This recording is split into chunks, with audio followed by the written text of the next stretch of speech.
Hello everyone, study पाई YouTube channel में आप सभी का हार्दिक स्वागत है। मेरा नाम है सिद्धार्थ और मैं आज आप लोगों को लूसेंट जीके का पहला जो पेज है आपका वहां से स्टार्ट करूंगा और आपका जो आखिरी पेज है वहां तक आपको पढ़ाने वाला हूं। तो जुड़े रहिएगा इस चैनल के साथ। आज से आपकी लूसेंट जीके की क्लासेस कंटिन्यू होने वाली हैं और जो कि आपके लिए हर एक एग्जाम के लिए, चाहे वो आपका वनडे एग्जाम हो, चाहे वो आपका पीएससी का एग्जाम हो या आपका कोई भी एग्जाम हो, हर एग्जाम के लिए आपका ये जो लूसेंट जीके के ये जितने भी वीडियोस बनेंगे वो बहुत ही ज्यादा इंपॉर्टेंट होंगे। डेली लाइव क्लासेस चलेंगी तो क्लासेस में जुड़ना मत भूलिएगा। बहुत ही जबरदस्त तरीके से यहां पे पढ़ाया जाएगा, ठीक है। तो स्टार्ट करते हैं आज की क्लास। और सबसे पहले अगर हम लूसेंट की बात करेंगे यहां पर, तो आप लोग अगर इंडेक्स में देखेंगे लूसेंट जीके की जो आपकी बुक है उसकी अगर आप उसमें विषय सूची देखेंगे, इंडेक्स देखेंगे, तो उसमें आपको देखने को मिलेगा कि सबसे पहले आपका जो पहले पेज नंबर पे है वो है आपका प्राचीन भारत का इतिहास, ठीक है।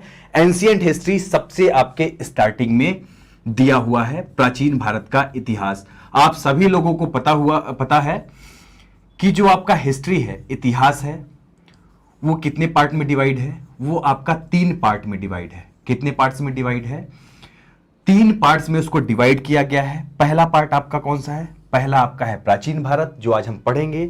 दूसरा है आपका मध्यकालीन भारत और तीसरा है आपका आधुनिक भारत। ये सारी चीजें बाद में होंगी, मतलब मध्यकालीन भारत आपका और आधुनिक भारत हम बाद में पढ़ेंगे। लेकिन जो सबसे पहले, जो सबसे ज्यादा इंपॉर्टेंट है वो है आपका प्राचीन भारत। सबसे ज्यादा क्वेश्चन जो फंसाने वाले होते हैं, जो मैं क्वेश्चन भी बताऊंगा आप लोगों को, अभी पढ़ाऊंगा।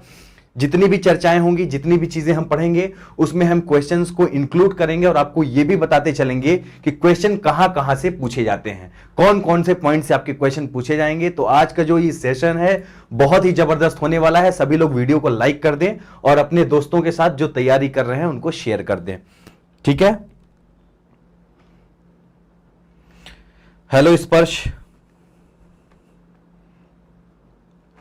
अभी लोग कम है आप लोग, लेकिन धीरे धीरे आ जाएंगे। जब क्लासेस चलेंगी, कंटिन्यू चलेंगी, तो आप लोग देखेंगे कि क्लासेस जो है बहुत ही अच्छे तरीके से यहां पर पढ़ाई जाएगी, ठीक है। तो आपका जो पहला टॉपिक है वो है प्राचीन भारत का इतिहास। तो प्राचीन भारत के इतिहास में आपको मैंने अभी स्टार्टिंग में ही बताया कि आपका जो इतिहास है उसको 3 कैटेगरी में डिवाइड किया गया है। पढ़ने के हिसाब से, क्योंकि हम कोई भी चीज पढ़ते हैं तो हमको क्या चाहिए होता है उसमें, हमको उसमें आराम चाहिए होता है। मतलब चीजों को हम डिवाइड करके जब पढ़ते हैं तो उनको हम बहुत ही अच्छे तरीके से समझ पाते हैं। तो यहां पर 3 पार्ट में आपका डिवाइड किया गया है आपका इतिहास, प्राचीन भारत, मध्यकालीन भारत और आधुनिक भारत में। सबसे पहले आज यहां पर हम पढ़ने वाले हैं प्राचीन भारत का इतिहास और प्राचीन भारत के इतिहास से हम आज यहां पर स्टार्ट करेंगे। तो आप लोग को पहला काम क्या करना है? पहला काम कि लूसेंट जीके की जो बुक है उसका पेज खोल लीजिए। पहला पेज खोलने के साथ साथ एक कॉपी रख लीजिए और एक पेन रख लीजिए और जितने भी शॉर्ट नोट्स यहां पर आपको बनवाए जाएंगे उसको बनाते चलिए। उसके बाद आपका जो ये बाद में जो नोट्स होगा, नोट्स भी मैं आप लोगों को प्रोवाइड करा दूंगा। कैसे प्रोवाइड होगी वो क्लास के बाद हम बात करेंगे, ठीक है। तो चलिए स्टार्ट करते हैं। सबसे पहले हम बात करेंगे आज भारत देश की। सबसे पहले हम बात करेंगे भारत देश की। आपका जो भारत देश है वो कहां से कहां तक फैला है? उत्तर में हिमालय से लेकर, उत्तर में हिमालय से लेकर ऊपरी जो आपका पार्ट है, पहाड़ी एरिया है, हिमालय है, तो उत्तर में हिमालय से लेकर दक्षिण में समुद्र तक, ठीक है। समुद्र तक, उसको कन्याकुमारी भी आप बोल सकते हैं। दक्षिण में कन्याकुमारी तक आपका भारत देश फैला हुआ है। लेकिन अगर हम भारत देश की बात करें कि इसकी जो ऊपर से लेकर नीचे तक अगर हम इसको देखेंगे तो कहां से कहां तक फैला है? हिमालय से लेकर फैला हुआ है ये दक्षिण में समुद्र तक या दक्षिण में कन्याकुमारी तक, ठीक है। और यहां पर जो आपका ये देश है भारत देश है आपका। भारत को भारतवर्ष के नाम से भी जाना जाता है। भारत को कौन से नाम से जाना जाता है? भारतवर्ष के नाम से जाना जाता है। भारत को अगर हम यहां पर देखेंगे, नाम इसका कई सारे नाम है इसके, हालांकि कई सारे अभी हम नाम देखेंगे। जम्बूद्वीप नाम है, भारतवर्ष नाम है, ठीक है, इंडे नाम है, इंडिया है और हिंदुस्तान नाम है, कई सारे नाम है। लेकिन स्टार्टिंग से हम यहां पर देखते चलेंगे तो सबसे पहले भारतवर्ष कौन से नाम से जाना जाता था? ये भारतवर्ष के नाम से जाना जाता है। ठीक है, इसको हम जानते हैं अभी पूरे भारत को, मतलब कंप्लीट भारत, उत्तर में हिमालय से लेकर दक्षिण में समुद्र तक, हम इसको कौन से नाम से जानते हैं? भारतवर्ष के नाम से जाने जाते हैं। ठीक है, तो यहां पर जितने भी महाकाव्य थे आपके, महाकाव्य का मतलब हो गया महाकाव्य या महापुराण जो थे आपके, उसमें आपको क्या बोला गया है? इसको भारतवर्ष बोला गया है। जैसे आपका रामायण हो गया, महाभारत हो गया, इन सब में क्या बोला गया है? भारत देश को बोला गया है भारतवर्ष। तो इतनी चीजें आपकी क्लियर हो गई। गुड इवनिंग उषा शुक्ला, इतनी चीजें क्लियर हो गई आप लोगों की। आगे बढ़े, चलिए। तो ये जो देश है आपका भारतवर्ष के नाम से जाना जाता है, यहां तक आप लोग पढ़ चुके। यहां के जो निवासी हैं इनको कौन से नाम से जाना जाता है? यहां के निवासियों को बोला जाता है भारत की संतान। जो भारत देश के जो निवासी हैं उनको बोला जाता है भारत की संतान। और ऐसा माना जाता है कि जो भरत एक कबीले का नाम था, कुछ लोग और अलग अलग कहानी इसमें होती है कि भरत नाम के एक राजा थे, लेकिन ऐसा भी माना जाता है कि भरत एक कबीले का भी नाम हुआ करता था। तो इसी वजह से यहां पे इसको क्या बोला जाता था? भरत की संतान के नाम से भी यहां पर जाना जाता था। ठीक है, और ये जो देश था हमारा, इसको बोला जाता था भरतों का देश। ठीक है, भारत नहीं, भरतों का देश। भारत को बोला जाता था भरतों का देश, और यहां के जो निवासी हैं उनको क्या बोला जाता था? उनको बोला जाता था भरतों की संतान। यानी भरतों का ये देश है और जो यहां के निवासी हैं वो क्या है? वो भरत की संतान है। तो ये चीजें इतना आपकी क्लियर हो गई, आपकी इतनी चीजें क्लियर हो गई। आगे बढ़े, कमेंट करते रहिए आप लोग, जितने भी लोग देख रहे हैं बताते चलिए कि चीजें समझ में आ रही है कि नहीं।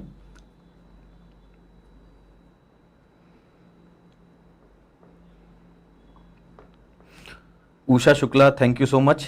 सभी लोग लाइक कर दीजिए वीडियो को और जुड़े रहिए। चलिए, इतना समझ में आ गया आपको।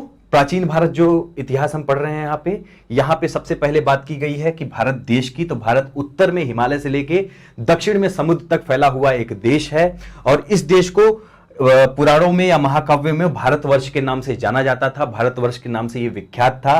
और यहाँ के जो देश हैं, मतलब यहाँ इस देश के जो निवासी हैं उनको भरत की संतान बोला जाता था, और इस देश को बोला जाता था भरतों का देश। और यहाँ के निवासियों को क्या बोला जाता था? भरतों की संतान बोला जाता था। आगे बढ़ते हैं, अब आगे देखेंगे। जो प्राचीन भारतीय थे, मतलब भारत में जो रहने वाले प्राचीन लोग हुआ करते, प्राचीन भारतीयों की अगर हम बात करें, तो प्राचीन भारतीय इस देश को क्या बोलते थे? वो बोलते थे जम्बू द्वीप। ठीक है, इसको बोलते थे जम्बू द्वीप, यानी भारत को वो बोलते थे जम्बू द्वीप। और प्राचीन भारतीय भारत को जम्बू द्वीप क्यों बोलते थे, ये बात आप लोग समझ लीजिए। जम्बू द्वीप इसलिए बोलते थे क्योंकि यहां पर जामुन के वृक्ष की वजह से, जामुन आप लोगों ने देखा होगा, जामुन एक फल होता है ब्लैक कलर का, उसको हम खाते हैं। तो जम्बू द्वीप किस वजह से बोला जाता था? जामुन के वृक्षों की वजह से, क्योंकि यहां पर जो जामुन के वृक्ष थे वो बहुत ही ज्यादा जामुन के पेड़ यहां पर पाए जाते थे, इसलिए जामुन के वृक्षों की वजह से इसको क्या बोला जाता था? प्राचीन जो भारतीय थे इसको क्या बोलते थे? जम्बू द्वीप के नाम से बुलाते थे। ठीक है, भारतवर्ष जम्बू द्वीप आप लोगों ने सुना होगा। तो ये सब क्यों आता है? ये सब आता है, कथा वथा सुनते होंगे ना घर में आप लोग, पंडित जी लोग आते हैं कथा वथा सुनाते हैं, तो ये वर्ड यूज करते हैं, भारतवर्ष जम्बू द्वीप, और भी क्या क्या करते हैं, पूरा तो नहीं पता, एक लाइन मुझे याद हो गई क्योंकि मैंने इसको पढ़ा है। ठीक है, तो वहां पर इसीलिए जम्बू द्वीप इसको बोला जाता है, क्योंकि यहां पर जामुन के वृक्षों की संख्या बहुत ज्यादा थी, और इसलिए इसको जम्बू द्वीप के नाम से पुकारा जाने लगा। और आ गया समझ में आपको? ठीक है, देखिए धीरे धीरे क्या हुआ ना, जैसे जैसे मतलब विकास होता गया, पहले प्राचीन भारत था, फिर मध्यकालीन भारत था, उसके बाद फिर आधुनिक भारत आ गया। धीरे धीरे जैसे जैसे इतिहास चेंज हो रहा है, धीरे धीरे चीजें क्या है, बदलती जा रही हैं। तो उसी प्रकार आपने देखा कि पहले भारतवर्ष के नाम से जानते थे। ठीक है, उसके बाद फिर इसको जम्बू द्वीप के नाम से जानने लगे, भरत की संतान भी बोला जाता था। फिर आगे करके धीरे धीरे विदेशी यहां पर आने लगे। जब विदेशी लोग यहां पर आने लगे तो सबसे पहले प्राचीन ईरानी यहां पर पहुंचे। कौन पहुंचे? प्राचीन ईरानी, मतलब ईरान के जो पहले का ईरान था, प्राचीन ईरान था, वहां के लोग भी भारत आए, घूमते टहलते आ गए होंगे। सभी लोग आजकल टहलना घूमना चाहते हैं। हम ही लोग घूमते घूमते कहां कहां एक्सप्लोर कर लेते हैं, अलग अलग जगहों का पता लगा लेते हैं जो शायद किसी को नहीं पता होता। पहाड़ पे घूम रहे हैं, कोई अच्छी जगह मिल गई, झरना गिर रहा है, वहां रुक गए थोड़ा देर, फिर दोस्तों के लेके आए वहां पे। उसी तरह फिर क्या हुआ, यहां पे प्राचीन ईरानी लोगों का यहां पर आगमन हुआ।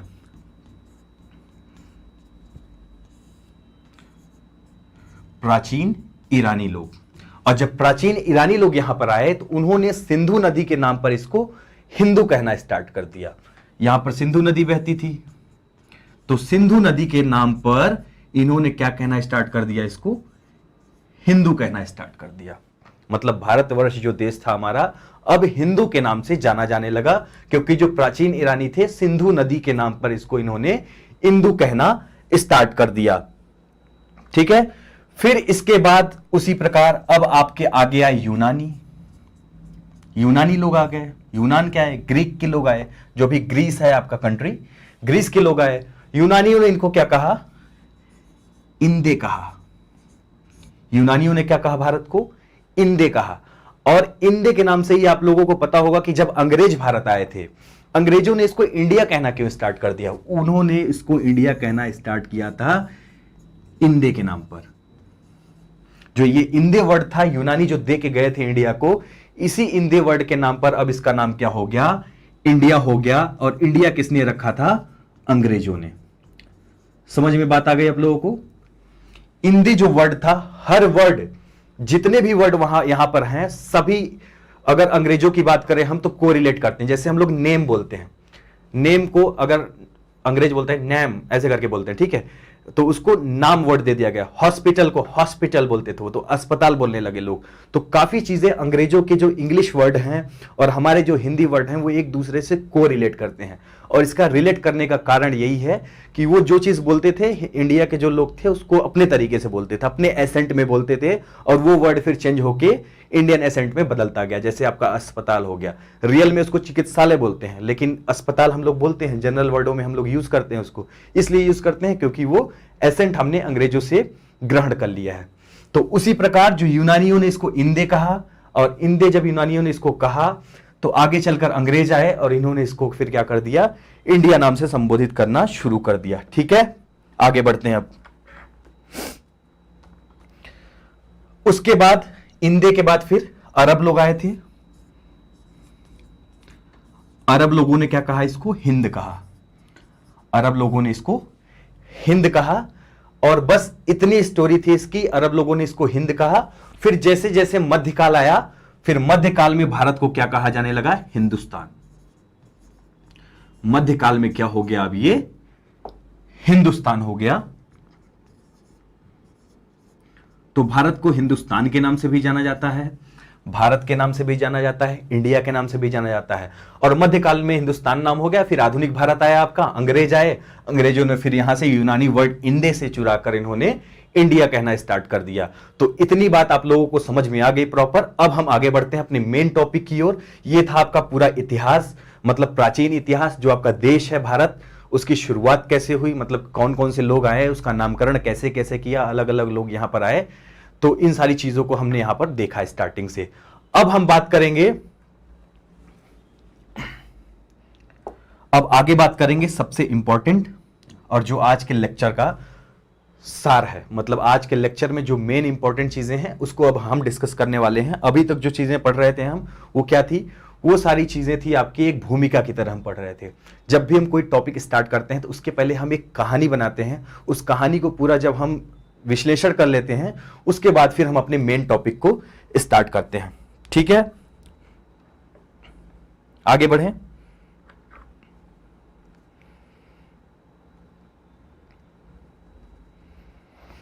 चलें, आज जो हमारा इंपॉर्टेंट टॉपिक है उसमें हम पढ़ेंगे प्राचीन भारतीय इतिहास के स्रोत।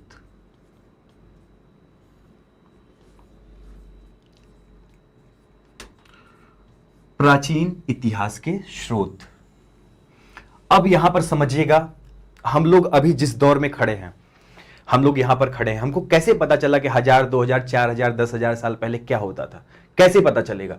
कुछ ना कुछ कारण मिला होगा हमको, कुछ ना कुछ ऐसी चीजें मिली होंगी, कुछ तो साक्ष्य हम लोगों के पास होगा, कुछ तो साक्ष्य होगा कि आज हम गर्व से कह सकते हैं कि हमको वैदिक सभ्यता की सारी चीजें पता है। कब क्या, कौन से बर्तन मिले थे, कौन से आपके अभिलेख मिले थे, कौन से धर्मग्रंथ मिले थे, सारी चीजें हम क्यों बता सकते हैं? क्योंकि हमको उसके समय समय से साक्ष्य मिले हैं। तो आज यहां पर बात होगी प्राचीन इतिहास के स्रोतों की, कि कौन कौन से ऐसे सोर्स थे, कौन कौन से ऐसे स्रोत थे जिनके माध्यम से हमने क्या किया, जिनके माध्यम से हमने ये पता लगाया कि प्राचीन काल में जो लोग रहते थे उनका जीवन कैसा था, कौन कौन से राजा महाराजा हुए, कौन कौन से लोग थे, कैसे कैसे मनुष्यों का विकास हुआ। ये सारी चीजों की जानकारी हमको कुछ सोर्सों से मिलती है, कुछ आपके स्रोतों से मिलती है, उन्हीं के बारे में आज हम बात करने वाले हैं। तो प्राचीन इतिहास के स्रोत जो हैं, आपके लुसेंट जी के जो आप बुक है आप लोग देख रहे होंगे, उसमें लिखा हुआ है कि प्राचीन इतिहास के जो स्रोत हैं वह मुख्यतः 4 हैं। ठीक है, मुख्यतः क्या है? 4 हैं। कितने स्रोत हैं? 4 स्रोत हैं जिनसे हम प्राचीन इतिहास को हम जान सकते हैं। तो इनकी जो प्राचीन इतिहास की हमको जानकारी मिलती है वो 4 स्रोतों से मिलती है, और उन्हीं 4 स्रोतों के बारे में आज हम बात करने वाले हैं। सबसे पहला जो स्रोत है आपका वो है धर्म ग्रंथ। सबसे पहला जो स्रोत है आपका वो है धर्म ग्रंथ। पहले लिख देता हूं, फिर एक एक करके बताऊंगा। फिर दूसरा है आपका ऐतिहासिक ग्रंथ।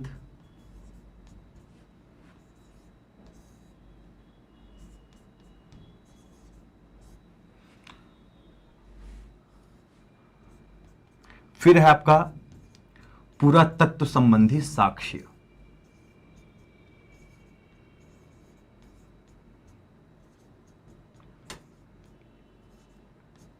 और लास्ट है आपका अभिलेख।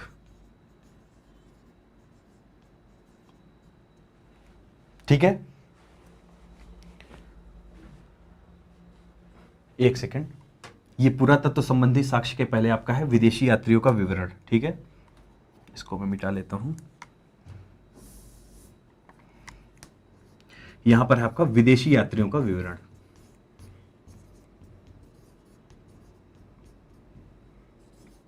और उसके बाद है आपका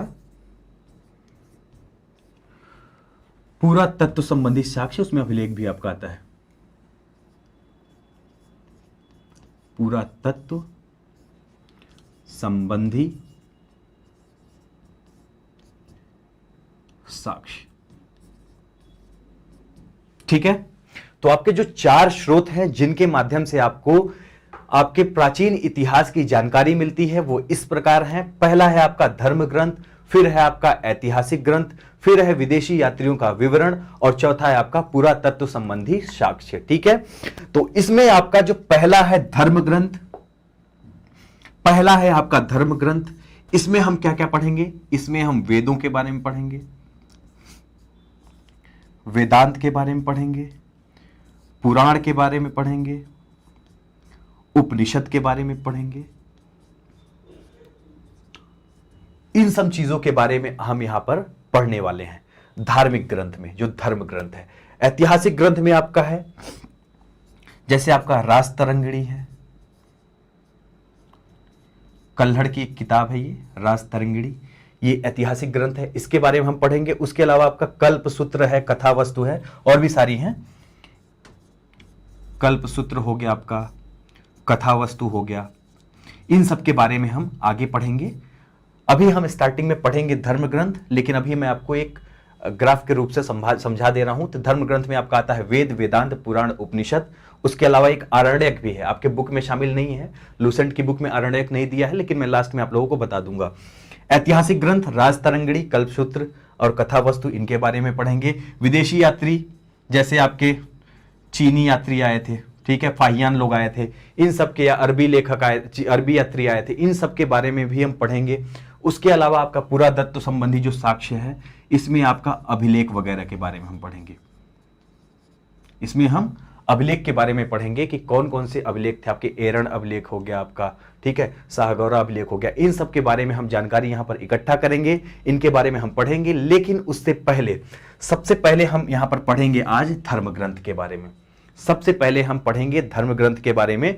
तो चलिए बिना टाइम स्टार्ट किए, मतलब बिना टाइम खराब किए हम यहां पर स्टार्ट करते हैं।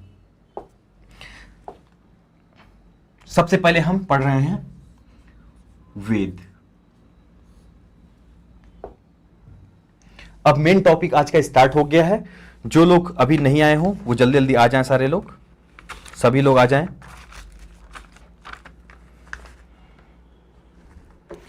हेलो चंदन कुमार,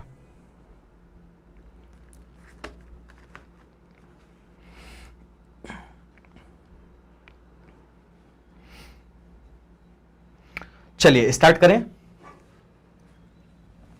देखिए जो वेद है आपका ना, ये वेद आपके भारत का प्राचीनतम ग्रंथ है। वेद क्या है आपका?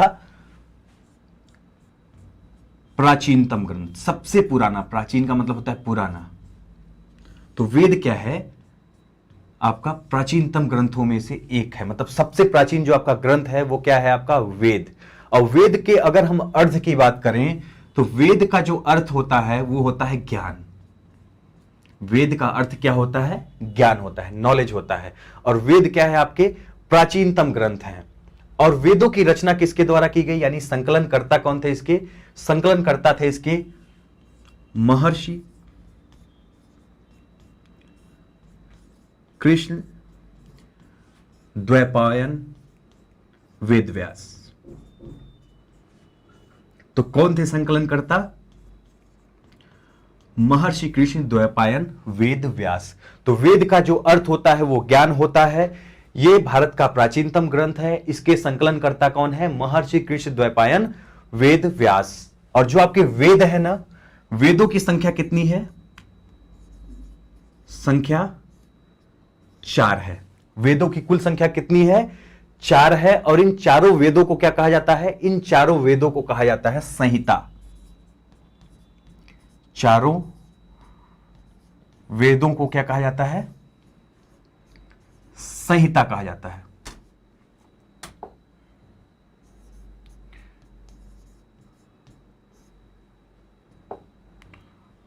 तो इतनी चीजें क्लियर हो गई।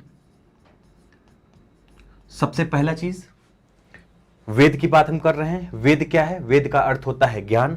ये क्या है? ये हमारे भारत का प्राचीनतम ग्रंथ है वेद, आप लोग यहां पर देख रहे हैं। इसके संकलनकर्ता कौन थे? महर्षि कृष्ण द्वैपायन वेदव्यास थे। वेदों की कुल संख्या कितनी है? 4 है। और इन चारों वेदों को क्या बोला जाता है? संहिता बोला जाता है। अब यहां से आपसे क्वेश्चन कैसे बन सकते हैं कि सबसे प्राचीनतम ग्रंथ कौन सा है? तो आपको याद रखना है वेद है। दूसरा, वेदों के रचयिता या वेदों के संकलनकर्ता कौन है? महर्षि कृष्ण द्वैपायन वेदव्यास है, ये आपको याद रखना है। वेदों की संख्या कितनी है? आपको याद रखना है कि 4 होती है इनकी संख्या। और वेदों को क्या कहा जाता है? चारों वेदों को, तो इनको संहिता कहा जाता है। याद रखना। यहां से 3-4 क्वेश्चन आपके बन रहे हैं। हालांकि ये अब आपके जो छोटे एग्जाम्स हैं उसमें पूछे जाएंगे, बड़े एग्जाम्स में नहीं पूछे जाएंगे। लेकिन आगे हम लोग जो चीजें पढ़ने वाले हैं वो आपके बड़े एग्जाम्स में निश्चित तौर पे पूछे जाएंगे, तो ध्यान से पढ़िएगा। तो वेद आप लोग समझ गए, प्राचीनतम ग्रंथ, महर्षि कृष्ण द्वैपायन वेदव्यास द्वारा इसकी रचना हुई, संख्या 4 है और चारों वेदों को संहिता कहा जाता है। अब हम आगे क्लास स्टार्ट करते हैं और आगे हम सबसे पहले पढ़ेंगे पहला जो आपका वेद है वो है यजुर्वेद। आपके टोटल कितने वेद हैं? 4 हैं। पहला है यजुर्वेद, सॉरी क्या लिख रहा हूं मैं, ऋग्वेद। उसके बाद है आपका यजुर्वेद, उसके बाद है आपका सामवेद, और लास्ट है आपका अथर्ववेद। तो आपकी वेदों की संख्या कुल कितनी है? 4 है। पहला है आपका ऋग्वेद, दूसरा है आपका यजुर्वेद, तीसरा है सामवेद और चौथा है आपका अथर्ववेद। हम एक एक करके सारे वेदों को पढ़ेंगे, लेकिन सबसे पहले हम यहां पर पढ़ेंगे आपकी ऋग्वेद के बारे में। सबसे पहले हम पढ़ेंगे यहां पर ऋग्वेद के बारे में। पहला जो नंबर है आपका ऋग्वेद का है, तो इसके बारे में हम अब स्टार्टिंग से पढ़ने वाले हैं। हेलो गुड्डू कुमार।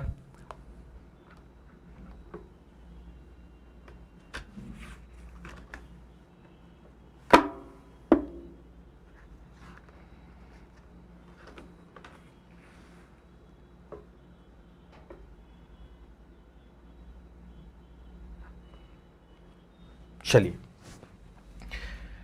तो ऋग्वेद क्या है, ऋग्वेद को हम स्टार्ट करते हैं। ऋग्वेद है हमारा सबसे प्राचीनतम, आपका सबसे पुराना वेद कौन सा है? ऋग्वेद। पहले नंबर पर मैंने आपको बताया कि पहला आपका ऋग्वेद है, तो सबसे प्राचीनतम जो वेद है आपका वो है आपका ऋग्वेद। और ये जो ऋग्वेद है ये आपके ऋचाओं के क्रमबद्ध ज्ञान का संग्रह होता है। ऋचाओं के क्रमबद्ध ज्ञान का संग्रह को ही क्या कहते हैं?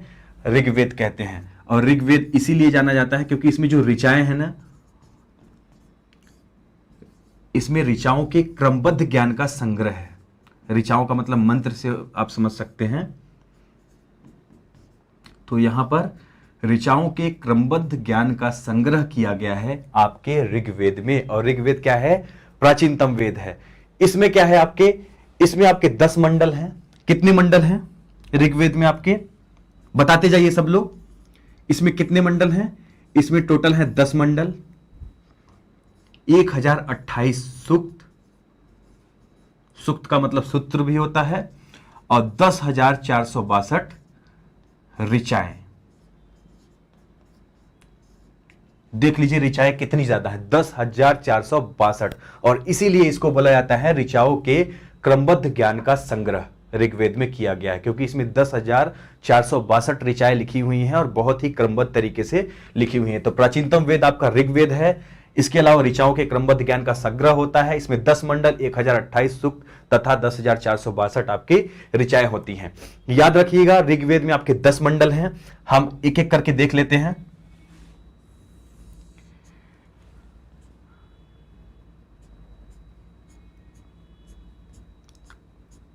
ठीक है, 10 लाइन है आपकी। ये आपका पहला मंडल, दूसरा, तीसरा, चौथा, पांचवा, छठवां, सातवां, आठवां, नौवां और 10वां। अब यहां पे मैंने ग्राफ इसलिए बनाया है क्योंकि आपको समझने में आसानी होगी। सबसे पहली बात और इंपॉर्टेंट बात जो आपको याद करना होगा, ये जो आपका पहला मंडल है, पहला मंडल और 10वां मंडल, ये सबसे आखिरी में जोड़ा गया। यहां पर लिख लीजिए, पहला एवं 10वां मंडल जो था सबसे अंत में जोड़ा गया ऋग्वेद में। कौन सा मंडल? पहला और 10वां मंडल सबसे अंत में जोड़ा गया। आप लोगों को याद रखना है कि पहला और 10वां मंडल सबसे अंत में जोड़ा गया था। उसके बाद हम बात करें तीसरे मंडल की। सबसे ज्यादा इंपॉर्टेंट यह है क्योंकि जो आपका तीसरा मंडल है उसमें तीसरा आपका मंडल है उसमें सूर्य देवता को समर्पित। किसको समर्पित? सूर्य देवता को, सूरज भगवान को समर्पित क्या है? गायत्री मंत्र लिखा हुआ है। क्या लिखा हुआ है? गायत्री मंत्र। ओम भूर्भुवस्वः तत्सवितुर्वरेण्यं भर्गो देवस्य धीमहि धियो यो न प्रचोदयात्। तो ये मंत्र कहां पे लिखा हुआ है? ये आपका लिखा हुआ है तीसरे मंडल में। और याद रखिएगा कि जो मंत्र गायत्री मंत्र आपके तीसरे मंडल में लिखा हुआ है, इसके रचयिता कौन थे? इसके रचयिता थे विश्वामित्र। इसके रचयिता कौन थे? इसके रचयिता थे विश्वामित्र जी। विश्वामित्र मुनि का आप लोगों ने नाम सुना होगा, रामायण आप लोगों ने देखा होगा। तो विश्वामित्र जो मुनि थे, इन्होंने तीसरे मंडल में गायत्री मंत्र को लिखा था। तीसरा जो मंडल में गायत्री मंत्र जोड़ा गया था वो इन्हीं के द्वारा जोड़ा गया था। इसके संकलनकर्ता यही थे। तो आपको याद रखना है कि पहला और 10वां मंडल सबसे आखिरी में जोड़ा गया ऋग्वेद में। उसके बाद आता है आपका तीसरा मंडल। तीसरे मंडल में सबसे पहले सबसे इंपॉर्टेंट बात यह है कि उसमें सूर्य देवता सावित्री को समर्पित गायत्री मंत्र लिखा हुआ है। और ये जो गायत्री मंत्र लिखा हुआ है ये विश्वामित्र जी ने इसका संकलन किया था। ठीक है, आगे बढ़ते हैं। अब इसके बाद है आपका 8वां मंडल। कौन सा मंडल है? 8वां मंडल। 8वां मंडल में आपके हस्तलिखित लेखाएं हैं, हस्तलिखित ऋचाएं हैं। मतलब हस्तलिखित, इसमें कुछ मंत्र लिखे गए हैं। और ये जो हस्तलिखित ऋचाएं हैं उनको क्या कहा जाता है? उनको बोला जाता है खिल। याद रखिएगा, ये जो हस्तलिखित ऋचाएं हैं उनको खिल बोला जाता है। और सबसे इंपॉर्टेंट बात यह है कि ये जो चीजें आपको यहां पे पढ़ाई जा रही हैं, अभी ये जो आप क्लास देख रहे हैं, इसमें आप ऐसा मत समझिएगा कि इसमें लुसेंट जीके से ही सिर्फ पढ़ाया जा रहा है। लुसेंट जीके तो पढ़ाया ही जा रहा है, उसके अलावा और भी कई सारी चीजें इसमें, कई बुक के सोर्स और भी इसमें इंक्लूड किए गए हैं। और बच्चों, इसको इंक्लूड करने का सिर्फ एक ही मकसद है कि आपके एक भी क्वेश्चन एग्जाम में गलत ना हो। अगर यहां से आ जाए तो आपको ऐसा ना लगे कि हमने तो लुसेंट वाला लेक्चर पढ़ा था लेकिन मिस हो गया। तो लुसेंट भी आप पढ़ रहे हैं, लेकिन ये लुसेंट जो आप पढ़ रहे हैं ना, ये अपडेट वर्जन है, ऐसा समझिएगा, क्योंकि यहां पे सारी चीजें अपडेट करके आपको पढ़ाई जा रही हैं। और जो चीजें यहां पर इंक्लूड नहीं है लुसेंट में और जो एग्जाम में पूछी गई हैं, उनको भी यहां पर इंक्लूड किया गया है। तो 8वें मंडल में आपकी हस्तलिखित लेखाएं हैं, हस्तलिखित ऋचाएं, उनको क्या बोला जाता है? उनको खिल बोला जाता है। याद हो गया आप लोगों को? पहला 10वां मंडल सबसे लास्ट में जोड़ा गया। तीसरा मंडल आपका क्या था? तीसरा मंडल में आपको सूर्य देवता को समर्पित जो गायत्री मंत्र है वो लिखा गया है। और आपका जो 8वां मंडल है उसमें जो हस्तलिखित ऋचाएं हैं उनको खिल कहा जाता है। अब देखिए आपका 9वां हो गया। 9वां मंडल में क्या है, यह भी इंपॉर्टेंट है। 9वें मंडल में आपको देवता सोम का उल्लेख किया गया है। किसका उल्लेख किया गया है? सोम देवता का उल्लेख किया गया है आपके मंडल 9 में। जो 9वां मंडल है उसमें देवता सोम का उल्लेख ऋग्वेद में किया गया है। और सबसे आखिरी 10वें मंडल में जो सबसे अंतिम में जोड़ा गया था, मैंने आपको बताया था पहला और 10वां मंडल सबसे आखिरी में जोड़ा गया था। इसमें क्या है? 10वें मंडल में आपका, इसमें आपका चतुर्वर्ण की बात की गई है। चतुर्वर्ण का मतलब है कि 4 वर्ण जो हमारे समाज में अभी देखने को मिलते हैं हिंदू धर्म में, क्षत्रिय, ब्राह्मण, वैश्य और शूद्र, इन चतुर्वर्णों का, 4 वर्णों का जिक्र कहां पर किया गया है? इन 4 वर्णों का जिक्र ऋग्वेद के 10वें मंडल में किया गया है। तो आप याद कर लीजिएगा, पहले से 10वें मंडल तक, पहला और 10वां मंडल सबसे आखिरी में जोड़ा गया। 10वां मंडल में क्या है आपका? 10वें मंडल में आपका चतुर्वर्ण यानी 4 वर्णों की बात की गई है। 9वें मंडल में देवता सोम का उल्लेख किया गया है। 8वें मंडल में हस्तलिखित ऋचाएं जिनको खिल कहा जाता है, इसके बारे में बताया गया है। तीसरा जो मंडल है उसमें आपके सूर्य देवता सावित्री को समर्पित आपका गायत्री मंत्र, जिसके रचयिता विश्वामित्र जी थे, उसका उल्लेख किया गया है। तो इतनी चीजें ऋग्वेद से रिलेटेड आपको क्लियर हो गई होंगी। अब ऋग्वेद के बारे में एक दो फैक्चुअल चीजें हम और देख लेते हैं, ठीक है? चलिए, इसका जो आपका उपवेद, ऋग्वेद का उपवेद क्या होता है इसको भी हम पढ़ लेते हैं। आपके बुक में नहीं दिया गया है, लेकिन जो इसका उपवेद है वो है आपका आयुर्वेद। अगर आपसे क्वेश्चन कोई पूछे कि जो आपका ऋग्वेद है उसका उपवेद कौन सा है, उसका उपवेद कौन सा है, तो आप बताएंगे कि आयुर्वेद ऋग्वेद का उपवेद है। और अगर आपसे कोई पूछ ले, मान लीजिए कि जो आपका ये ऋग्वेद है, इसके ब्राह्मण आपके ग्रंथ कौन कौन से हैं, इसके ब्राह्मण ग्रंथ कौन कौन से हैं, तो आपको याद रखना है कि ऋग्वेद के ब्राह्मण ग्रंथ कौन कौन से हैं? ऐतरेय और कौशितकी। ऐतरेय और कौशितकी इसके ब्राह्मण ग्रंथ हैं। आपका जो ऋग्वेद है सबसे ज्यादा बड़ा यही है। अब आप लोग, ये सबसे बड़ा यही था, अब इससे छोटा ही मिलेगा आपको जितने भी वेद मिलेंगे। तो ऋग्वेद में, ऋग्वेद का जो उपवेद है उसका नाम है आयुर्वेद, और इसका जो ब्राह्मण ग्रंथ है उसको बोला जाता है ऐतरेय और कौशितकी। तो इतनी चीजें आप लोगों को क्लियर हो गई होंगी। यहां पे ब्रैकेट में लिख दे रहा हूं ताकि आप लोग भूले ना। तो ब्राह्मण ग्रंथ कौन सा है? ऐतरेय और कौशितकी इसके ब्राह्मण ग्रंथ हैं।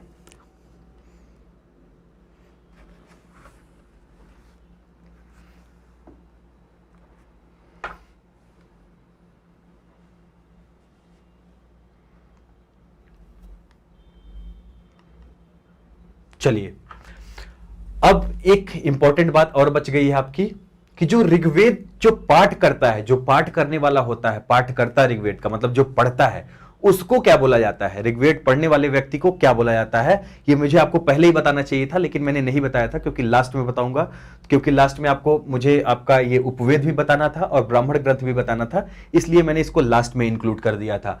तो आपका जो ऋग्वेद पढ़ने वाला जो व्यक्ति होता है उसको बोला, या पाठकर्ता होता है, उसको होत्री बोलते हैं। याद रखिएगा, ऋग्वेद पढ़ने वाले जो व्यक्ति होता है या पाठकर्ता होता है उसको होत्र की बोला जाता है। तो इतनी चीजें क्लियर हो गई, इतना हो गया आपका ऋग्वेद। इससे ज्यादा आपका कुछ भी नहीं पूछा जाएगा, सारी चीजें यहां पर आपकी क्लियर कर दी गई हैं। अब आगे बढ़ते हैं, अब आगे बढ़ेंगे। ऋग्वेद के बाद है आपका यजुर्वेद।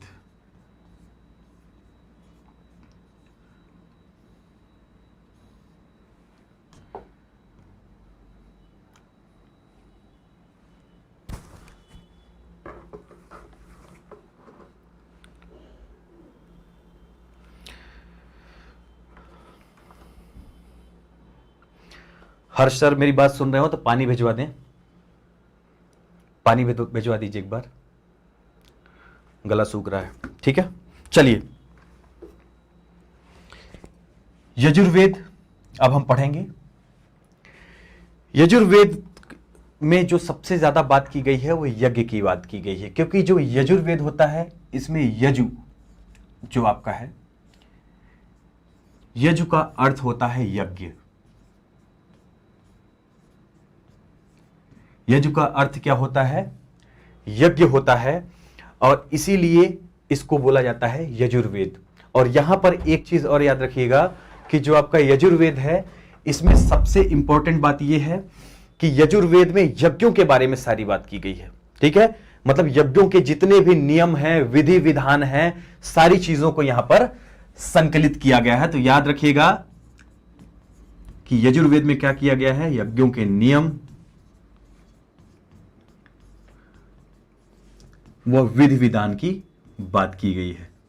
यज्ञों में क्या होता है ना, यज्ञों में नियम कानून होता है ना, यज्ञ ऐसे जाके थोड़ी निकल लेते हैं, हर चीज का नियम होता है। पूजा पाठ करते हैं, नहा धो के पूजा पाठ करना है, जाते होंगे आप लोग, यज्ञ रहता है वहां पे स्वाहा करते हैं ना, तो ये उंगली करके ऐसे हल्का सा वो करके उसको डालना पड़ता है। तो ये सब सारी चीजें हैं उसकी, मतलब इसके सारे विधि विधान है। और पूजा पाठ जितना भी होता है उसका नियम कानून होता है। किसी भी धर्म का पूजा पाठ हो, कुछ भी हो, सब में नियम कानून बना हुआ है, और उसी नियम कानून से सब अपने पूजा पाठ करते हैं। तो यहां पर यजुर्वेद में यज्ञों के नियम वो विधि विधान के बारे में बात की गई है, और यजु का अर्थ होता है यज्ञ। क्लियर हो गया? अब जो इसका पाठ करता होता है, पाठ करता मतलब पढ़ने वाला, इसका जो पाठ करता होता है, पढ़ने वाला व्यक्ति होता है, उसको बोला जाता है अध्वर्यु। याद रखिएगा, जो पढ़ने वाला व्यक्ति होता है, जो व्यक्ति आपका यजुर्वेद को पढ़ता है, उसको बोला जाता है अध्वर्यु। क्लियर हो गया? अब आपका एक चीज और सबसे इंपॉर्टेंट, कौन सा ऐसा आपका वेद है जो गद्य एवं पद्य दोनों में संकलित है या लिखा हुआ है? तो आपका एकमात्र ऐसा वेद है यजुर्वेद, जिसकी रचना गद्य एवं पद्य दोनों में की गई है। यानी साहित्यिक रूप से भी की गई है, निबंध के रूप में भी की गई है, और आपके कविता के रूप में भी की गई है, पद्य के रूप में भी। तो गद्य एवं पद्य दोनों में इसकी रचना की गई है। और एक इंपॉर्टेंट बात और, जो आपका यजुर्वेद है ये गद्य एवं पद्य दोनों में रचना की गई है, और इसीलिए इस वेद के दो भाग हैं। आपका जो यजुर्वेद है ना, इसके दो भाग हैं। ये आपके लूसेंट में नहीं लिखा हुआ है, लेकिन मैं आपको बता देता हूं। एक है आपका कृष्ण यजुर्वेद, एक है आपका कृष्ण यजुर्वेद, और एक है आपका शुक्ल यजुर्वेद। ठीक है, दो पार्ट में है, कृष्ण और शुक्ल। आपका जो कृष्ण है वो किसमें है? ये गद्य में है। कृष्ण किसमें है? गद्य में है, और शुक्ल आपका पद्य में लिखा हुआ है। तो ये याद रखिएगा, आपके जो यजुर्वेद है इसको दो पार्ट्स में डिवाइड किया गया है, एक कृष्ण और शुक्ल। कृष्ण आपका मतलब गद्य में है, और आपका शुक्ल पद्य में लिखा हुआ है। तो इतनी चीजें आपकी क्लियर हो गई। तो यहां पे यजुर्वेद में सबसे पहली चीज थी, यजु का अर्थ क्या होता है? ज्ञान, यज्ञ होता है। यज्ञों के नियम वो विधि विधान के बारे में यजुर्वेद में बात की गई है। जो व्यक्ति इसको पढ़ता है, पठन पाठन करता है इसका, उसको अध्वर्यु कहा जाता है। ठीक है, और आपका गद्य एवं पद्य दोनों में सिर्फ एक ऐसा यही वेद है जो गद्य एवं पद्य दोनों में है। ठीक है, और ये कृष्ण और शुक्ल के नाम से, कृष्ण आपका यजुर्वेद और शुक्ल यजुर्वेद। कृष्ण किसमें है? गद्य में है, और शुक्ल है आपका पद्य में। ठीक है, चलिए थोड़ा मैं पानी पी लूं, 1 मिनट रुकिएगा, उसके बाद क्लास को कंटिन्यू करते हैं।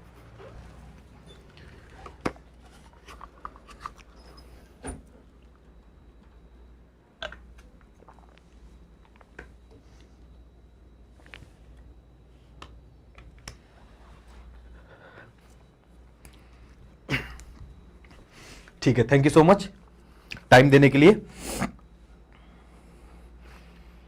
चलिए, इतना हो गया। अब इसका उपवेद क्या है, सॉरी उपवेद। इसका उपवेद क्या है? इसका उपवेद है आपका धनुर्वेद। उपवेद क्या है? धनुर्वेद। अगर आपसे कोई पूछे कि आपका जो यजुर्वेद है उसका उपवेद क्या है, तो उपवेद क्या है? धनुर्वेद है। और इसके जो ब्राह्मण ग्रंथ हैं वो कौन कौन से हैं? तैत्तिरीय व शतपथ। याद रखिएगा, तैत्तिरीय व शतपथ, ये क्या है इसके? ये दोनों हैं इसके ब्राह्मण ग्रंथ। यजुर्वेद के ब्राह्मण ग्रंथ कौन कौन से हैं? तैत्तिरीय व शतपथ, ये इसके हैं ब्राह्मण ग्रंथ। तो ये था आपका सब कुछ यजुर्वेद के बारे में। आशा करता हूं आप लोगों को समझ में आ गया होगा। एक बार रिकॉल करवा देता हूं, ध्यान से पढ़िएगा। यज्ञ करते होंगे, पूजा पाठ करते होंगे, बहुत पाप लगेगा नहीं पढ़ेंगे अच्छे से, तो ठीक है। तो अच्छे से पढ़िएगा। यजुर्वेद, यजु का अर्थ है यज्ञ, और इसमें क्या है? यज्ञों के नियम व विधि विधान का संकलन किया गया है। उसके बारे में बताया गया है कि यज्ञ के क्या क्या नियम कानून होते हैं। उसके अलावा इसके जो पाठकर्ता होता है उसको अध्वर्यु बोला जाता है। और आपका यजुर्वेद एक ऐसा वेद है जो गद्य एवं पद्य दोनों में लिखा हुआ है। और इसका जो गद्य वाला है उसको कृष्ण यजुर्वेद बोलते हैं, पद्य वाले को बोलते हैं शुक्ल यजुर्वेद। दो पार्ट्स में इसको डिवाइड किया गया है। उपवेद इसका क्या है? धनुर्वेद है। और आपका तैत्तिरीय और शतपथ इसका क्या है? ब्राह्मण ग्रंथ है। तो इतनी चीजें आपकी क्लियर यहां पर यजुर्वेद के बारे में हो गई हैं। एक बार मैं कमेंट देख लेता हूं आप लोगों के।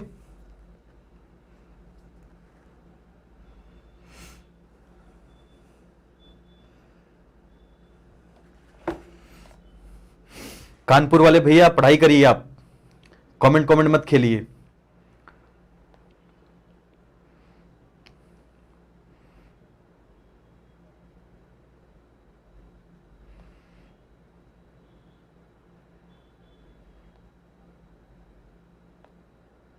चलिए, क्वेश्चन कोई हो तो जरूर पूछिएगा। कोई चीज ना समझ में आया तो बताइएगा, मैं यहां पे बताऊंगा। चलें आगे। चलिए, इतना हो गया। एक चीज और रह गई आपकी, ये जो शतपथ ब्राह्मण, ये जो आपका है ब्राह्मण ग्रंथ शतपथ, यजुर्वेद में मैंने आपको बताया तैत्तिरीय व शतपथ दो हैं। इसमें शतपथ जो ब्राह्मण ग्रंथ है, इसमें एक इंपॉर्टेंट बात कही गई है। इसी में कहा गया है स्त्रियों को पुरुष की अर्धांगिनी बताया गया है। शतपथ ब्राह्मण में क्या कहा गया है? स्त्री को पुरुष की अर्धांगिनी बनाया गया है, बताया गया है। तो अगर क्वेश्चन आ जाए कि कौन से ब्राह्मण ग्रंथ में स्त्री को पुरुष की अर्धांगिनी बताया गया है, तो आपको याद रखना है यहां पर कि जो ब्राह्मण ग्रंथ है आपका वो शतपथ ब्राह्मण ग्रंथ है। या ये पूछा जाए कि शतपथ ब्राह्मण ग्रंथ कौन से वेद में शामिल है, तो आपको याद रखना है कि यजुर्वेद में शामिल है। इतना क्लियर हो गया? आगे बढ़ें।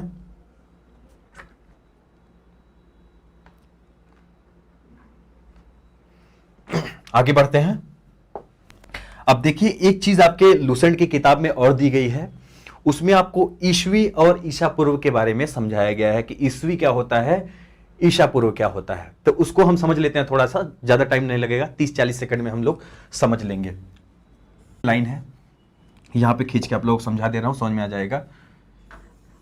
ये मान लीजिए ईसा मसीह है, ठीक है, ईसा मसीह है। बुरा मत मानिएगा, ड्राइंग मेरी ज्यादा अच्छी नहीं है। ये ईसा मसीह है, ठीक है। ये है आपके ईसा मसीह। अब ईसा मसीह के जन्म के पूर्व की जो घटना होगी, जो ईसा मसीह के जन्म के पूर्व की घटना होगी, ध्यान दीजिएगा, वो क्या कहलाएगी? ईसा पूर्व। अगर हम इधर बढ़ें, इस लाइन में बढ़ें, तो इधर की जो घटना होगी इस साइड की, वो क्या कहलाएगी? ईसा पूर्व, बिफोर क्राइस्ट जिसको बोलते हैं, बिफोर क्राइस्ट या before the birth of Christ, मतलब ईसा मसीह के जन्म के पूर्व की जो घटना है वो क्या कहलाती है? वो कहलाती है बीसी। वो कहलाती है बीसी या बिफोर क्राइस्ट। तो वो ईसा मसीह के जन्म के पूर्व की घटना हो गई। और ईसा मसीह के जन्म के जो बाद की घटना होती है वो क्या कहलाती है? वो कहलाती है एडी। एडी का मतलब होता है एनो डोमिनी। इसका फुल फॉर्म होता है, और इसको बोलते हैं ईस्वी, हिंदी में बोलते हैं इसको ईस्वी। तो ईसा मसीह के पूर्व की घटना क्या कहलाती है? वो कहलाती है बिफोर क्राइस्ट, बीसी, और ईसा मसीह के जन्म के बाद की घटना क्या कहलाती है? एनो डोमिनी, या आपकी ईस्वी। इतनी चीज क्लियर हो गई होगी आशा करता हूं आप लोगों को। अब आगे बढ़ते हैं, इसको हटा देते हैं।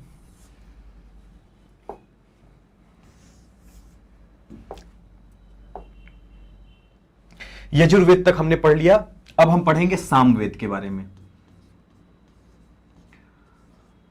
अब हम पढ़ेंगे सामवेद के बारे में। देखिए जो साम है ना, साम का शाब्दिक अर्थ क्या होता है? गान होता है। साम का शाब्दिक अर्थ क्या होता है? ज्ञान होता है। ज्ञान नहीं, गान, ठीक है, गीत वाला, गाना वाला गान। तो साम का शाब्दिक अर्थ क्या होता है? गान होता है। और इसमें क्या बोला गया है? सामवेद में बताया गया है कि जो यज्ञों के अवसर पर, यानी जब यज्ञ होते हैं उसके अवसर पर जो गान गाए जाते हैं, ठीक है, मतलब कि जो भी गान, मतलब कि जो आपके यज्ञ हैं, यज्ञ के समय पे क्या मंत्र वंत्र पढ़े जाते हैं ना, तो जो मंत्र पढ़ा जाता है यज्ञ के समय पे, वो सब कैसे पढ़ा जाता है, उसका संकलन किसमें किया गया है? सामवेद में किया गया है। ठीक है, तो अवसर, यज्ञ के अवसर पर गाए जाने वाले जो आपके गीत होते हैं या ऋचाएं होती हैं, यज्ञ के अवसर पर गाए जाने वाली ऋचाएं,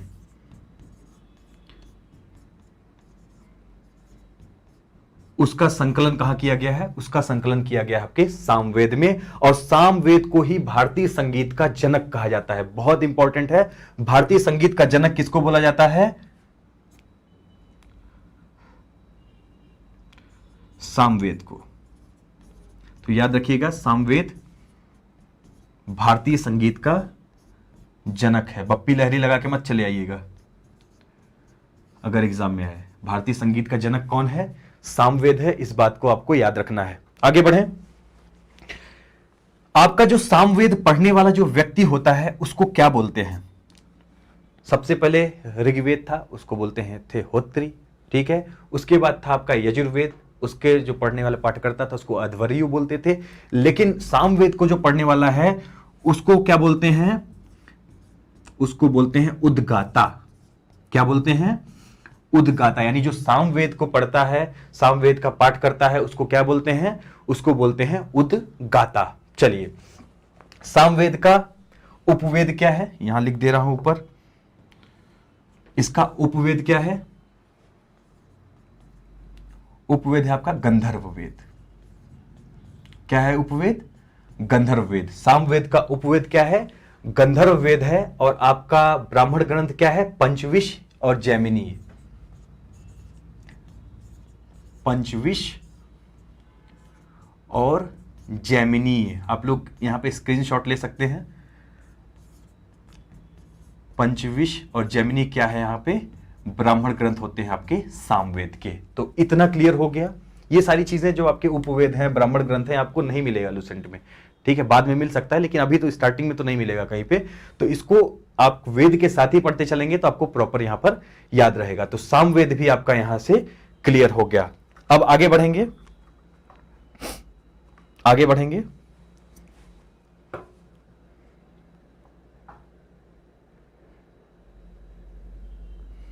आगे बढ़े।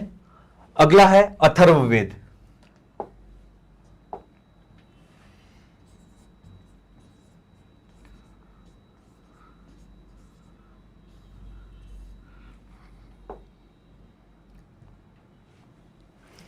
अथर्ववेद अभी आप लोग पढ़ाई कर लीजिए ना। ये जादू टोटका, टोना टोटका वाला बताने जा रहा हूं अभी। वश में करना, वशीकरण करना, सब बताऊंगा यहाँ पे, ठीक है। तो सब मंत्र मंत्र बताने जा रहा हूं, तो सभी लोग ध्यान देंगे। अभी कोई इधर उधर नहीं ध्यान देगा, सब लोग इधर ध्यान दो, अथर्ववेद पे। अथर्व का अर्थ क्या होता है? अथर्व का अर्थ होता है पवित्र या जादू। क्या होता है? पवित्र या जादू। अभी जादू करने वाला हूं मैं, सभी लोग देखेंगे और लाइक कर देंगे तभी जादू दिखेगा। लाइक कर देंगे वीडियो को तभी जादू दिखेगा, नहीं तो जादू नहीं दिखेगा यहां पे। तो अथर्व का अर्थ क्या है? पवित्र व जादू। आगे बढ़ेंगे। इसमें क्या है, अथर्ववेद में किन चीजों को शामिल किया गया है? अथर्ववेद में आपका रोग निवारण, अंधविश्वास,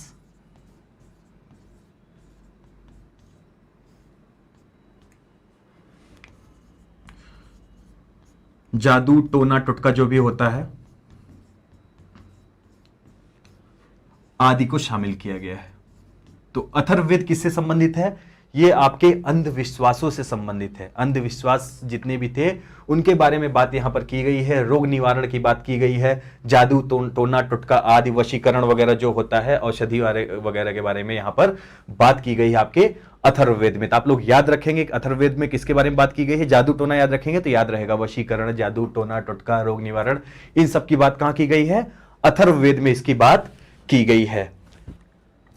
अब जो पढ़ता है अथर्ववेद को, जो पाठ करता होता है, उसको क्या बोलते हैं? उसको ब्रह्मा बोलते हैं। याद रखिएगा, ब्रह्मा बोलते हैं। लुसेंट में नहीं लिखा है ये, यहां पे मैं बता दे रहा हूं आपको।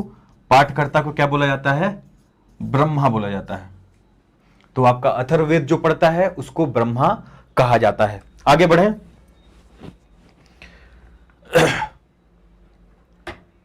आगे बढ़ते हैं। चलिए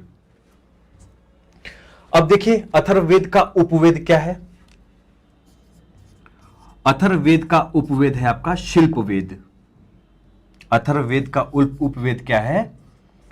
शिल्पवेद है आपके अथर्ववेद का उपवेद। और इसका जो ब्राह्मण ग्रंथ है उसको बोलते हैं गोपथ ब्राह्मण। क्या बोलते हैं? गोपथ ब्राह्मण। तो आपके अथर्ववेद का जो ब्राह्मण ग्रंथ क्या है? गोपथ ब्राह्मण। इसको आप लोग याद रखेंगे। इतना क्लियर हो गया। अथर्ववेद में परीक्षित को कुरुओं का राजा बताया गया है। किसको बोला गया है? परीक्षित को कुरुओं का राजा बताया गया है। किसको बताया गया है? परीक्षित को राजा। किसको बताया गया है? परीक्षित को किसका राजा बताया गया है? कुरुओं का। परीक्षित कौन था पता है आप लोगों को? अभिमन्यु का नाम आप लोगों ने सुना होगा महाभारत में। अभिमन्यु का नाम सुना होगा। अर्जुन का नाम तो सुना होगा। अर्जुन के पुत्र थे अभिमन्यु, और अभिमन्यु के पुत्र कौन थे? परीक्षित, राजा परीक्षित। और इनको कुरुओं का राजा बताया गया है अथर्ववेद में। क्लियर हो गया? अब इतनी चीजें आपकी क्लियर हो गई अथर्ववेद से रिलेटेड। एक चीज और इसमें बताई जाएगी कि यहां पे अथर्ववेद में एक देवता का उल्लेख किया गया है। कौन से देवता? प्रजापति देवता का। कौन से देवता का उल्लेख किया गया है? प्रजापति देवता का उल्लेख किया गया है। और इसमें सभा और समिति को उनकी पुत्रियां बताया गया है। किसको किसको? सभा और समिति को पुत्रियां बताया गया है प्रजापति की। प्रजापति की पुत्रियां, सभा, समिति किसमें बताया गया है? अथर्ववेद में बताया गया है। और कुरुओं का राजा परीक्षित को परीक्षित को किस में बताया गया है? आपके अथर्ववेद में बताया गया है। तो इसी के साथ ही आपका जो वेद था ये हो गया कंप्लीट। वेद आपका कंप्लीट हो गया। बताइए कैसा लगा? हाँ, अभी लिख कर उड़ा दूंगा आप लोगों को, ठीक है? अथर्ववेद पढ़ा दिया मैंने, अब लिख कर उड़ा दूंगा। चलिए आ जाइए सभी लोग, एकदम प्रॉपर ध्यान दीजिए। जहां पे नहीं समझ में आए वहां पे पूछते रहिएगा। वेद हो गया। वेद हमने कंप्लीट कर लिया, पूरा वेद कंप्लीट कर लिया। अब हम देखेंगे वेदांग। वेद के बाद हम देखेंगे वेदांग।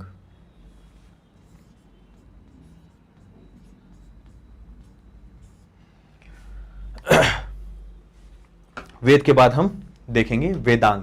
देखिए जो वेद था ना, वेद को पढ़ने की अनुमति सबको नहीं होती थी। मतलब स्त्रियों को और जो आपके शूद्र थे उनको पढ़ने की इसकी अनुमति नहीं थी। लेकिन आगे चलकर पुराणों में अनुमति मिल जाएगी, वो सब चीजें हम आगे पढ़ेंगे।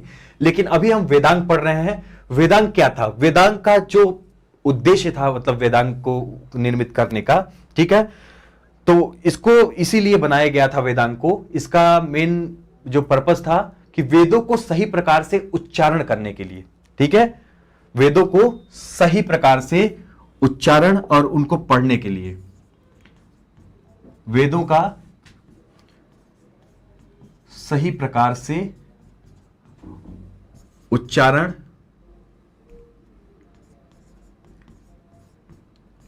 और समझने के लिए वेदांग का निर्माण किया गया। अब वेदांग कितने थे, वेदांगों की संख्या कितनी थी, सबसे ज्यादा इंपॉर्टेंट है वेदांग कितने थे। वेद 4 थे, वेदांग कितने हैं, 6 हैं, 2 बढ़ा दीजिए। 4 वेद थे, वेदांग कितने हैं, 6 हैं। तो वेदांगों की जो संख्या है वो कितनी है, टोटल 6 है। कौन कौन से वेदांग थे उसको समझिएगा आप लोग। शिक्षा, व्याकरण, ठीक है, शिक्षा हो गया, व्याकरण, कल्प, निरुक्त, छंद और ज्योतिष।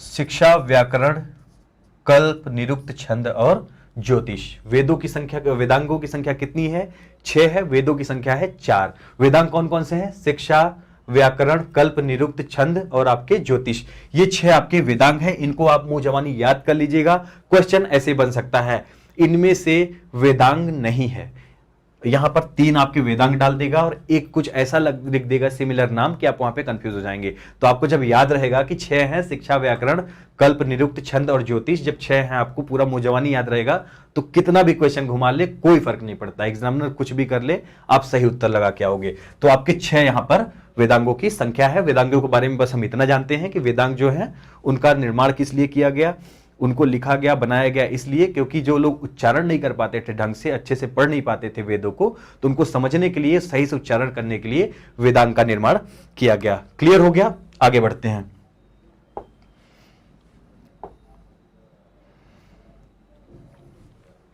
वेदांग हो गया, आगे देखते हैं। अब है आपका पुराण।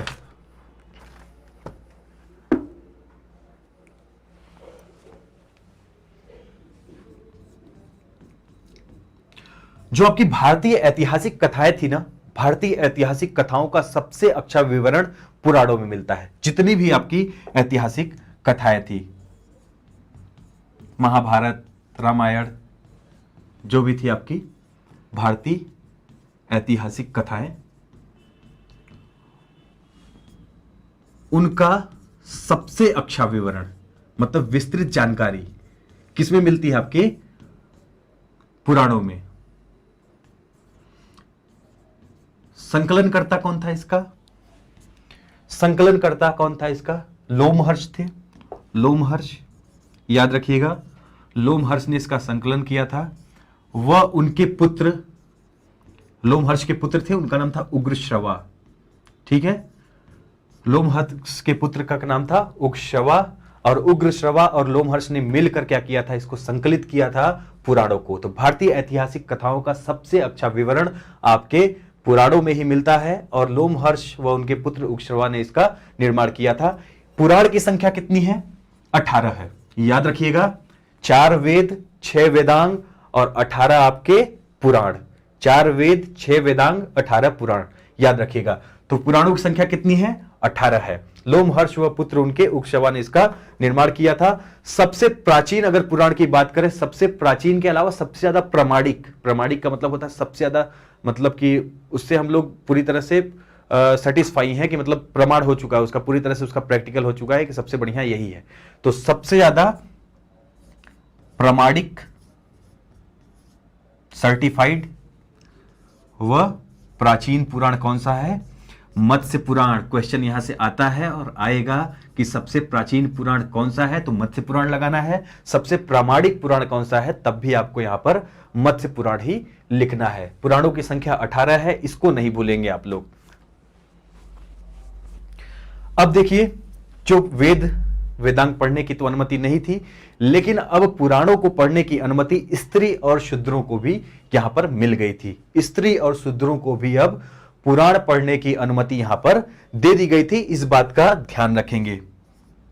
स्त्री व शूद्रों को भी अनुमति मिल गई कि अब ये लोग भी अब पुराण यहां पर पढ़ सकते हैं। हो गया, आगे बढ़ते हैं। देखिए, 3 पुराणों की यहां पर बात की गई है, ऐतिहासिक 3 पुराण है, उनको हम एक बार याद कर लेते हैं ताकि एग्जाम में आए तो हम गलत ना करें। कई बार पूछा भी गया है। कौन कौन से पुराण है आपके, विष्णु, मत्स्य, वायु, विष्णु पुराण, मत्स्य पुराण और वायु पुराण। 3 पुराण आपके सामने हैं। याद कैसे रखना है? विष्णु जी के अवतार कौन थे? कृष्ण जी थे। कृष्ण जी के सर पे, मुकुट पे मोर पंख लगा होता है, ठीक है? तो मोर पंख से आप याद रखेंगे मौर्य। तो विष्णु पुराण कौन से उससे संबंधित है? मौर्य से संबंधित है, ठीक है? मौर्य वंश से संबंधित है। उसके बाद है आपका मत्स्य पुराण। मत्स्य पुराण कौन से वंश से संबंधित है? यह है सातवाहन वंश से संबंधित, आंध्र सातवाहन वंश से संबंधित है। इसको भी आप लोग याद कर सकते हैं कि साउथ में मछलियां बहुत रहती हैं। मत्स्य यानी मछली होती है, मछलियां साउथ में बहुत रहती हैं, समुद्र है उधर। तो आंध्र सातवाहन आप उससे याद कर सकते हैं कि वहां पे मछलियां बहुत पाई जाती हैं, तो आंध्र सातवाहन वंश ही होगा, क्योंकि वो दक्षिण भारत का ये संबंधित राजवंश है। अगला है आपका वायु पुराण। वायु को सिर्फ हम महसूस कर सकते हैं, मतलब देख तो सकते नहीं। तो वायु हमसे क्या होती है? हमसे छुपी हुई रहती है, गुप्त रहती है। हम वायु को देख नहीं पाते हैं, तो यहां पर गुप्त वंश हो जाएगा। तो ये ट्रिक छोटी सी बता दी मैंने आप लोगों को, ताकि भूले ना आप लोग। तो गुप्त वंश हो गया वायु पुराण, मत्स्य पुराण आपका आंध्र सातवाहन, और विष्णु पुराण आपका मौर्य वंश से संबंधित है। तो ये क्लियर हो गया। आगे बढ़ते हैं। अब हम लोग पढ़ेंगे पुराण के बाद उपनिषद। पुराण के बाद है आपका उपनिषद। उपनिषद की संख्या कितनी है? उपनिषद की संख्या कितनी है? यह है 108। आपके पुराण कितने थे? 18 थे। बीच में आपने एक शून्य लगा दिया, 0 लगा दिया, तो आपके हो गए 108। उपनिषद का अर्थ क्या है? उपनिषद का अर्थ है गुरु के समीप बैठकर ली जाने वाली शिक्षा। गुरु के समीप बैठकर ली जाने वाली शिक्षा, यानी गुरु के पास बैठ गए हम और वहां पर शिक्षा लेते थे जो पुराने जमाने में, वैदिक जमाने में, तो उसको क्या बोला जाता था? उसको बोला जाता था आपका उपनिषद। इनकी संख्या 108 है। और ये जो उपनिषद है आपका, ये वैदिक साहित्य का अंतिम भाग है। उपनिषद क्या है आपका? वैदिक साहित्य का अंतिम भाग। वैदिक साहित्य का अंतिम भाग कौन सा है? आपका उपनिषद है। और इससे क्वेश्चन भी पूछा गया है कि वैदिक साहित्य का अंतिम भाग कौन सा है? तो उपनिषद है। पहला कौन सा था वैदिक साहित्य का? पहला था आपका वेद। पहला आपका वेद, फिर था आपका ब्राह्मण, याद रखिएगा इसको, ठीक है? ब्राह्मण के बाद था आपका अरण्यक, ब्राह्मण के बाद था आपका अरण्यक, और अरण्यक के बाद था आपका उपनिषद। पहला कौन सा था? वेद था, फिर ब्राह्मण, फिर अरण्यक और फिर उपनिषद। तो अंतिम आपका वैदिक साहित्य कौन सा है? अंतिम भाग है आपका उपनिषद। इसको आप लोग याद रखेंगे। पहला भाग वेद था, दूसरा था ब्राह्मण, तीसरा आपका था अरण्यक और चौथा आपका है उपनिषद। ये क्लियर हो गया। आगे बढ़ते हैं। अब आगे बढ़ते हैं। देखिए, एक है आपका जाबालोपनिषद। जाबालोपनिषद, इसमें आपका चारों आश्रमों का उल्लेख मिलता है। चारों आश्रमों का उल्लेख, जाबालोपनिषद में चारों आश्रमों का उल्लेख मिलता है। अब देखिए, 4 आश्रम क्या होते हैं? वैदिक साहित्य में क्या किया गया है? वैदिक काल में जो जीवन है, जीवन चक्र है, उसको 4 पार्ट्स में डिवाइड किया गया है। जीवन चक्र क्या होता है? हमारी जो औसत आयु रहती थी पहले, अब तो 60-70 साल जीते हैं लोग, पहले ज्यादा जीते थे। पहले 100 साल मानी जाती थी कि एक व्यक्ति की औसत आयु जो है वो 100 वर्ष है। तो इन आयु को वैदिक साहित्य में, वैदिक काल में क्या किया गया था? 4 पार्ट्स में डिवाइड किया गया था, 4 आश्रमों में डिवाइड किया गया था कि आपका ये समय इतने इस चीज के लिए बना है। तो 1 वर्ष से लेकर 25 वर्ष तक, 1 वर्ष से लेकर 25 वर्ष तक होता था ब्रह्मचर्य आश्रम। 1 वर्ष से लेकर 25 वर्ष तक होता था ब्रह्मचर्य आश्रम। और उसमें क्या होता था? 1 से 25 साल तक जो बालक होगा या बालिका होगी, जो भी होगा, वो क्या करेगा? वो शिक्षा ग्रहण करेगा। बालक बालिकाओं को तो नहीं मिलता था मौका, शिक्षा ग्रहण करेगा और ब्रह्मचर्य धर्म का पालन करेगा 1 साल से लेकर 25 साल तक, ठीक है? 25 साल से लेकर 50 साल तक वो क्या करेगा, 25 साल से लेकर 50 साल तक गृहस्थ जीवन का पालन करेगा, शादी ब्याह करेगा, ठीक है, शादी ब्याह करेगा, गृहस्थ जीवन अपना बिताएगा 50 साल तक। बच्चे बच्चे होंगे उसके, उनको स्कूल भेजेगा, पढ़ाई लिखाई करवाएगा, जो भी होता था उस समय, स्कूल क्या आश्रम होते थे उस समय। तो 1 से 25 समझा आपने, 25 से 50 समझा। 50 के बाद क्या है, 50 के बाद है आपका वामपस्थ जीवन। 50 के बाद क्या है, 50 से 75 तक वामपस्थ। अब ये वामपस्थ क्या होता है, वामपस्थ में क्या होता था कि आपको एक इंडिकेशन मिल जाता था कि अब भैया 50 साल के हो गए हैं, बच्चे हमारे बड़े बड़े हो गए हैं, अब 91वें साल में हम इंटर करते ही अब क्या करेंगे, गृहस्थ जीवन से धीरे धीरे अपना मोह हम खत्म कर देंगे। क्या करेंगे, गृहस्थ जीवन से लेकर हम अपना मोह खत्म कर देंगे। और इसमें आदमी क्या करता था, 50 साल से 75 साल तक में अपना जो जीवन था वो वामपस्थ में व्यतीत करता था, यानी अपना गृहस्थ जीवन से वो क्या करता था, नाता धीरे धीरे तोड़ने लगता था। आगे चलकर फिर क्या होता था, आगे चलकर हो जाता था संधारण, मतलब 75 साल के बाद 75 से 100 के बीच में होता था संधारण। अब बाबा बन गए भैया, पढ़ लिख लिए, गृहस्थ जीवन जी लिए, गृहस्थ जीवन से धीरे धीरे हट भी गए। अब 75 साल के बाद समय है, भगवान का नाम लो, भगवान का जप करो, चुपचाप अकेले में बैठो कोने में, पूजा पाठ करो, बस उसके अलावा कुछ नहीं। और अभी तो मान लीजिए 60-70 साल हो गई है, अब हम लोग डिसाइड ही नहीं कर पाएंगे कि कितना साल रखें किस चीज की एज, ठीक है। तो ये हो गया आपका संन्यास जीवन। तो 4 आश्रमों में विभक्त किया गया था वैदिक काल में, ये आपका जाबालोपनिषद में लिखा गया है, और जाबालोपनिषद में ये 4 आश्रमों का जिक्र किया गया है। तो इसको आप लोग याद रखिएगा। अगर क्वेश्चन आए कि 4 आश्रमों का जिक्र किसमें किया गया है, तो जाबालोपनिषद में किया गया है। अगर मान लीजिए जाबालोपनिषद ऑप्शन नहीं है, उपनिषद, वेद, वेदांग ऐसे करके आता है, तो आपको उपनिषद में वहां पर टिक करना है। क्लियर हो गया। अब देखिए, एक आदर्श वाक्य हम लोग बोलते हैं ना, सत्यमेव जयते, हमारे यहां का आदर्श वाक्य, हमारे देश का। तो भारत का जो राष्ट्रीय आदर्श वाक्य है वो है सत्यमेव जयते। वो कहां से लिया गया है, वो भी उपनिषद से लिया गया है। कौन से उपनिषद से, मुंडकोपनिषद से, मुंडकोपनिषद से लिया गया है सत्यमेव जयते, मतलब सत्य की हमेशा जीत होती है। ये आदर्श वाक्य कहां से लिया गया है, मुंडकोपनिषद से लिया गया है। इसको भी आप लोग याद रखेंगे। इसी के साथ ही आपका जो उपनिषद था वो याद हो गया, मतलब कि याद भी हो गया होगा आप लोगों को, आशा करता हूं कंफर्म हो गया, क्लियर एकदम। अब अगला आपका जो लास्ट बचा है, जो आपके बुक में नहीं है लेकिन मैं आप लोगों को बताऊंगा जरूर। पढ़ाई से मत भागो, पढ़ाई करो, एग्जाम में सिलेक्शन जरूर हो जाएगा। चलिए, आरण्यक, आरण्यक में हम पढ़ेंगे। ये देखिए आरण्यक क्या था, इसके बारे में हम जरा चर्चा कर लेते हैं। उसके पहले कमेंट आप लोगों का एक बार देख लेता हूं।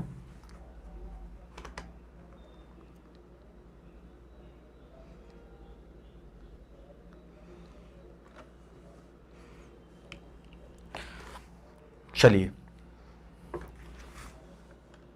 सभी बच्चों को समझ में आ रहा है ऐसा लग रहा है, सभी लोग ठीक है। कोई भी डाउट होगा तो बताइएगा आप लोग, ठीक है। वीडियो को लाइक शेयर जरूर करिएगा, जितना ज्यादा हो सके शेयर करिए दोस्तों के साथ, पहचान वालों के साथ, जो जो वीडियो देखना चाहते हैं। लूसेंट की बहुत ही बढ़िया सीरीज चल रही है और ये सीरीज आपकी पूरी कंप्लीट होगी, सारी चीजें यहां पर कवर कराई जाएंगी। और इसमें आपका लूसेंट के साथ एनसीईआरटी का भी निचोड़ रहेगा, एक एक चीज क्लियर होंगी। मतलब अगर आप हिस्ट्री पढ़ रहे हैं ना, तो हिस्ट्री ऐसा नहीं कि आप लूसेंट जीके ही पढ़ रहे हैं, सिर्फ लूसेंट जीके के अलावा भी प्रश्न जहां जहां से आते हैं, सारे एस्पेक्ट्स को यहां पर हम क्या करेंगे, कवर कराएंगे। चलिए, अरण्यक जो शब्द है किससे बना हुआ है, अरण्य से बना हुआ है। अरण्य का अर्थ क्या होता है, जंगल या वन। अरण्य का अर्थ क्या होता है, जंगल या वन। और ये जो आपके ग्रंथ है ना अरण्यक, अरण्यक ये कैसे पढ़े जाते हैं, ये एकांत में पढ़े जाने वाले ग्रंथ हैं। कब पढ़े जाते हैं, एकांत में पढ़े जाने वाले ग्रंथ, याद रखिएगा। आरण्यक क्या है, एकांत में पढ़ा जाने वाला ग्रंथ है, एकदम एकांत में, जंगल के शांत वातावरण में। एकांत में यहां पे जंगल पे भी लिख लीजिए, ठीक है। एकांत के अलावा जंगल में बैठकर शांति से पढ़ा जाने वाला ये आपका ग्रंथ होता है। और इसका जो लिखा जाता है, मतलब कि पढ़ा तो जाता ही है एकांत वातावरण में, इसको जंगल के एकांत वातावरण में लिखते भी हैं। जंगल के एकांत वातावरण में लिखा जाता है, यानी इसको पढ़ा भी एकांत वातावरण में जाता है जंगल के, और लिखा भी इसको एकांत वातावरण में जंगल के जाता है। अरण्य का अर्थ होता है जंगल या वन। तो हो गया क्लियर? क्लियर हो गया? यह था आपका अरण्यक। अब इससे ज्यादा आपको कुछ भी नहीं पूछा जाएगा इसमें लुसेंट जीके में, जो हमने अभी तक पढ़ा आज सारा। स्टार्टिंग से हम एक बार देख लेते हैं सारी चीजें।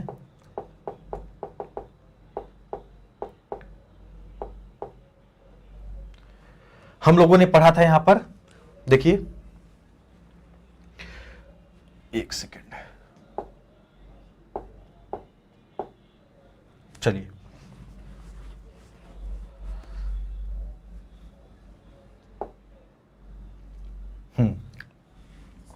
धर्म ग्रंथ की हम लोग आज बात कर रहे थे। तो धर्म ग्रंथ में आपके वेद, वेदांग, उपनिषद, पुराण, अरण्यक, इन सारी चीजों की हमने चर्चा कर ली। जितने भी आपके वेद थे ना इंपॉर्टेंट, हमने उसको कर लिया। और इसके बाद कल आपकी क्लास होगी, बहुत ही दमदार क्लास होगी।